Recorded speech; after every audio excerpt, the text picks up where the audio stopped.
Hello there folks, and welcome back. So we've completed the Terran campaign now, and we've seen the final cutscene, and a quick summary of that for you. So we started off as the Confederate Magistrate of Marsara, or at least the magistrate appointed by the Confederates. Got into a little bit of a brouhaha because we destroyed an infested Confederate command centre. That led to us having to go into exile with the Sons of Korhal, who we helped achieve their goal of rebelling and causing an uprising against the Confederacy. We destroyed the Confederacy with the help of the Zerg, or rather the manipulation of the Zerg, using devices called psi-emitters, which emitted psionic signals that were similar to those of Terran ghosts, which attracted the Zerg. We used those to defeat the Zerg on Antigua, and we also used them to completely destroy the Confederates at Tarsonis. During the course of that assault on Tarsonis, Arcturus abandoned and arguably betrayed Sarah Kerrigan, his lieutenant, someone who James Rayner, or Jim Rayner, had become quite fond of. And in that last mission, which you may have just watched, we destroyed the ion cannon that was preventing us and James Rayner escaping from Tarsonis. So we have a Terran Dominion, which is ruled over by Arcturus, presumably supported by General Edmund Duke to a great extent. And Jim Rayner, whereabouts unknown. So now it's time to see what the Zerg have planned. So, Zerg Campaign Overmind. The swarms have crushed the meagre human resistance and laid waste to 9 of the 13 Terran worlds. Shortly after the fall of the Terran capital world of Tarsonis, the main Protoss fleet abandoned the Terran sector. Now, efforts continue on Tarsonis to weed out the remaining Protoss forces. Among the ruins. Awaken, my child, and embrace the glory that is your birthright. Know that I am the Overmind, the eternal will of the swarm, and that you have been created to serve me. Behold that I shall set you amongst the greatest of my cerebrates, that you might benefit from their wisdom and experience. Yet your purpose is unique. While they carry forth my will to the innumerable broods, you have but one charge entrusted to your care. For I have found a creature that may yet become the greatest of my agents.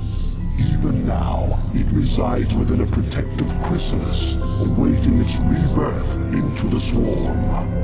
You must watch over the chrysalis and ensure that no harm comes to the creature within it.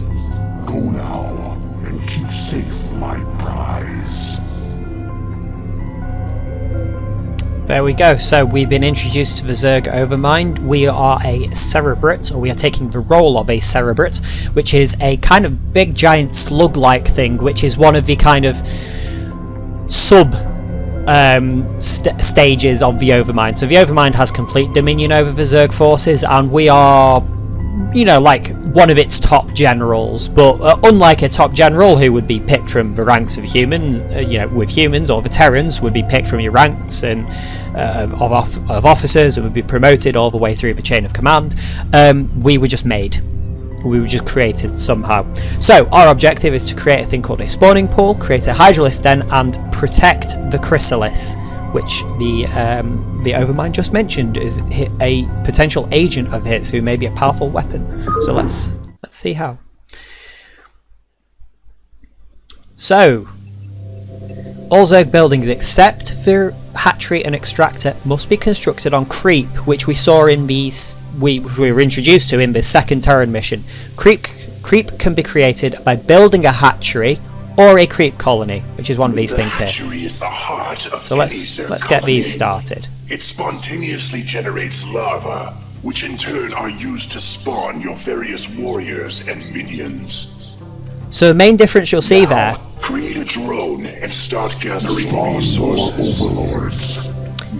is the Zerg don't create structures that build units. Overlords provide control for your minions. As your forces grow in number, you must hatch more overlords to control them. You have enough minerals. Select a larva and mutate it into an overlord. Which we've already started to do. There we go. He's probably going to say something, so I'm just going to... Create new warrior strains. You must generate the various hive structures. The drones themselves mutate into these structures. Yet be careful. Never use your last drone to make a building. Now, order your drone to become a spawning pool. Now, when this mission was initially released... Notice that structures can only implant themselves upon the creep. Dagoth, please. When this mission was... You can make creep Dagoth! to extend the creep, but only a hatchery can be built upon open ground. Dagoth, my bro, can you shut up for a second, please? Right. What I was going to say, before I was interrupted, is originally a spawning pool cost 150 minerals, so you'll notice when he started waffling about spawning pools, we had 150 minerals. You actually have to wait a little bit longer now. So, yeah, new features. You don't create buildings that create the Zerg. You create the Zerg from larva, both your drones and your Zerglings. So sometimes you'll create what's known as a macro hatchery. So a second hatchery that's only purpose is to make sure you've got enough larva to do what you want to do.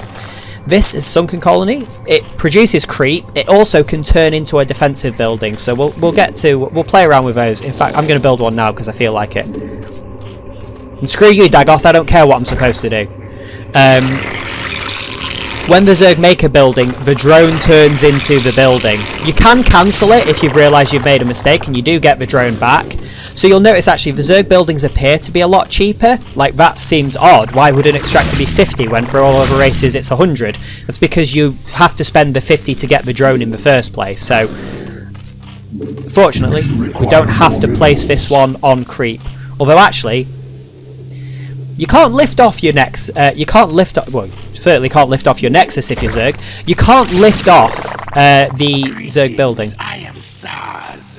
I too am a cerebrate of the Overmind. We require more minerals. A small band of Terrans who could threaten the chrysalis and the hive cluster.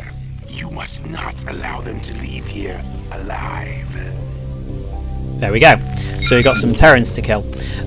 So if there's really poor placement of things, we're either just going to have to live with it, or we're going to have to build another hatchery. So it's going to be very tempting. Sort of almost kill two birds with one stone. Building another hatchery here nearer to the Vespian geyser will make mining quicker. It will also mean that we can actually get two hatcheries to build troops out of. Now if I select all larva and just press that, it will turn all larva into drones, or whatever I click on. In StarCraft 2 it's a little bit different. For those of you who've played that, it only creates one of the units. So if I wanted to create 3 drones, I'd have to press the drone hotkey 3 times. Which, although it takes more button presses to duplicate, is handy because it's very easy here to accidentally create 5 drones when you only meant to make 1. Speaking of making a load of drones, let's get some more drones. I'm going to need a new overlord soon. Also, your spawning point, everything will go there, so that's one thing to watch out for. I don't know if you can set the spawning point on egg. No, you can't. So that's... I'll admit, I always found the Zerg a little harder to get to grips with. And it's little things like that that's one of the reasons. I feel like I want some sunken colonies just for defence, just in case. And we've got a Zerg upgrade there. In fact, let's get these into gas. We've got another overlord there. Let's move them around. All the overlords are detectors, so Zerg are pretty flush with detection units. Also, I'm going to get a evolution chamber. And I'll show you some slight differences we have with these Zerg upgrades. It's not as straightforward as it was with the well, it's not the same function as it was with the Terrans. So these are the leftover Confederates we need to destroy. We've actually got enough to do the Zerg speed upgrade, which will be very handy. I'm going to do a quick save. And you see, we can upgrade the melee attacks, which is for the Zerglings. We can upgrade the missile attacks, which is for you. Can you mine from that one? I've just realised I didn't think he would skirt the long way around to get to there, but there we go. And then we've got the carapace upgrade, which is for all of them. So you actually have to think a little bit about your upgrades there as well, which one you're going to take where. I am going to build a second spawning, not spawning pool. So let's get another hatchery here. The advantage this has is it will allow us to gather from the Vespene quicker, and actually some of the minerals quicker, and it will also allow us to create a lot of units a lot quicker as well. If you zoom in, actually, the Zerglings have little hands, which is supposed to allow them to grab onto stuff as part of their attack. And they've got two scything talons, which are hard to see because they're tucked between their legs. You can just see them there. So they grab onto the target and then they hit with the front scything talons, which is unusual. Right, definitely, I think want to get Hydralisk then, and I absolutely want to show you the Hydralisk up close and personal. I love Hydralisks. I think they're awesome. They're one of my favourite units. They're very easy to mass, and I find them a lot easier to control than the Zerglings. Zerglings are not bad. Zerglings are great units, but they're one of those things about the Zerg that I sometimes struggle to get to grips with. There is also the ability to learn to burrow your units. I'll upgrade that and show it. I don't tend to use it a lot, but it can have some great applications as well. And actually, let's get some Zerglings. And I'm going to show you something interesting with the Zerglings as well, when they hatch.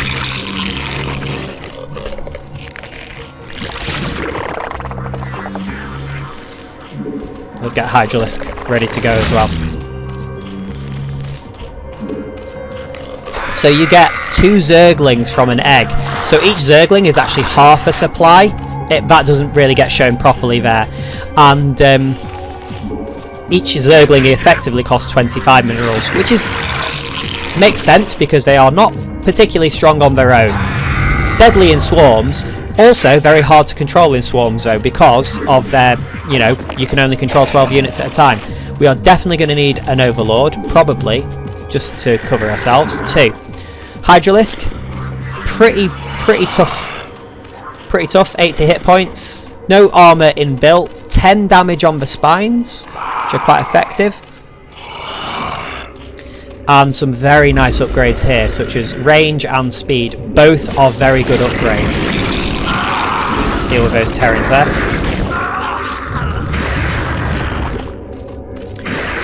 Right, and let's get some more Hydralisks. And we'll get a few more Zerglings as well. We require more minerals. That makes sense.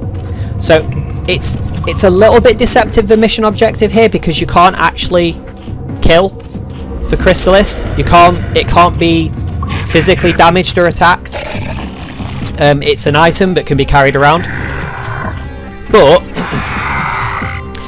presumably, right, I am actually going to set rally points now, because I think I'm done droning up. Presumably, if the Zerg base was destroyed, then the chrysalis could be taken by the Terrans or destroyed or otherwise damaged. But Require more minerals. Minor gameplay thing there. This is a fairly straightforward mission. It's not going to be too complicated. Once the burrows upgrade's done, I'll be able to show you that. Let's take advantage of. So evolution complete. That was the Hydralisk. So you can see they move fairly slowly, but that will change when the upgrade is done. Let's get these Zerglings along. You can see them moving a lot faster now as well.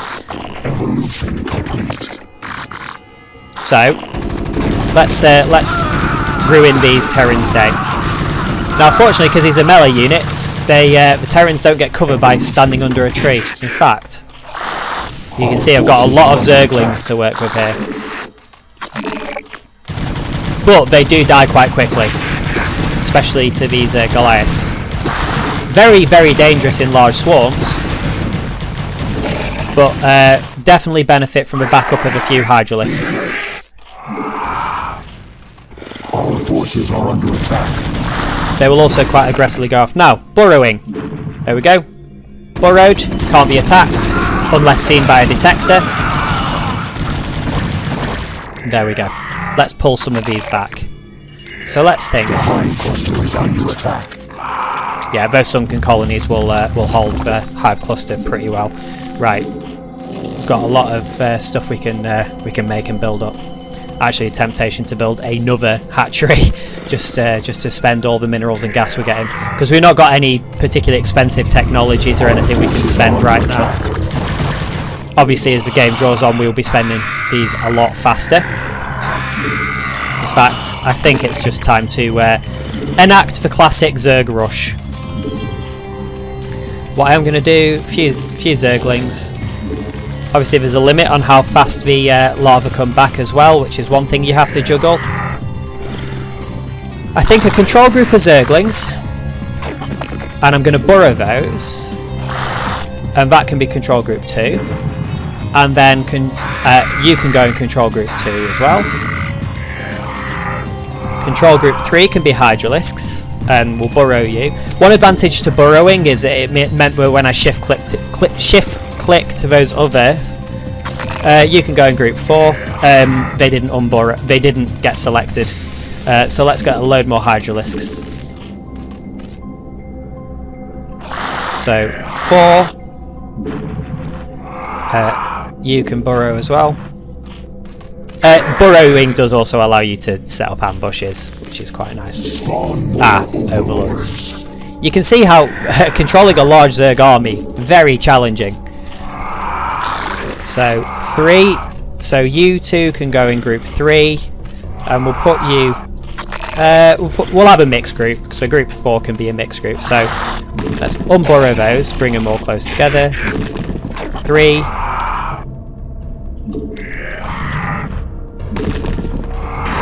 Oh, no. 4. I think has... Oh, no. Right, let's go in for the... O is for Overlord. H is for Hydralisk. Z is for Zergling. Right, okay. Group 1, 2, 3, 4. So, let's do an attack move with all of them, and then we can micro them as they get there. But to be honest, we're not gonna. We've got a pretty beefy swarm here. Fortunately, those are not cloaking. Let's focus on. Right. Let's get that Hydralisk. The Hydralisk on the fire bat. Yeah, it's just going to be a fairly simple case of cleaning up. Although I do want to take out the fire bats. Right. You can see the Zerglings are dying very, very quickly. I'm going to move those out of the way. And we can just leave those. Being able to replace your Zerg quite quickly can be advantageous. We will find there's going to be some Terrans, I think, up this ramp as well.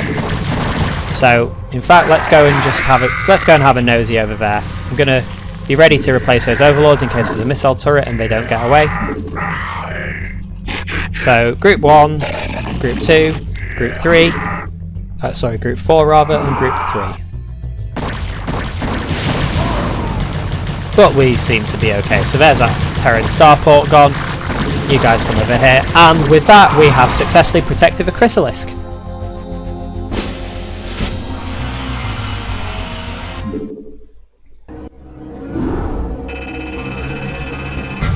So, there we go. Quick introduction to the Zerg. It gives us a basic overview of what they have access to, what they may be capable of. Thank you for watching. I hope you enjoyed that, and I will see you in the next mission.